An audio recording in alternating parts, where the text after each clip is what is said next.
Les bouchons ont été multipliés par 3 en l'espace de 10 ans sur la métropole. Aujourd'hui, dans le pays nantais, on passe près de 4 jours bloqués dans les bouchons par an. C'est un enjeu de santé publique, un enjeu écologique et de justice sociale. Être maire de Nantes, ce n'est pas se préoccuper des personnes qui ont un domicile dans cette ville, mais du million de personnes qui vivent ici, qui ont des cercles de sociabilité, et aussi, je pense, aux Nantais et aux Nantaises qui ont dû quitter la ville parce que la vie est trop chère. C'est pourquoi on veut créer un réseau d'égalité territoriale. La première étape, c'est de mettre une véritable ambition politique dans le projet de RER métropolitain. Un projet qui est porté par le gouvernement, la région et la métropole. Or aujourd'hui, on a l'impression que c'est le concours de celui qui sera le moins ambitieux pour le pays nantais.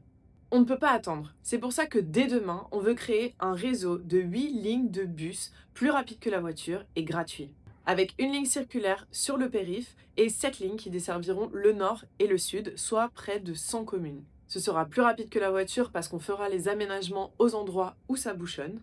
Et la gratuité sera une véritable incitation pour quitter sa voiture. Ce réseau de bus rapide et gratuit complétera Naolib.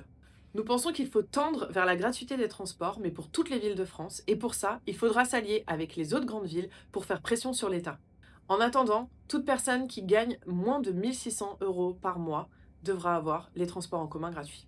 Voilà, c'est comme ça que nous agirons pour une véritable justice spatiale.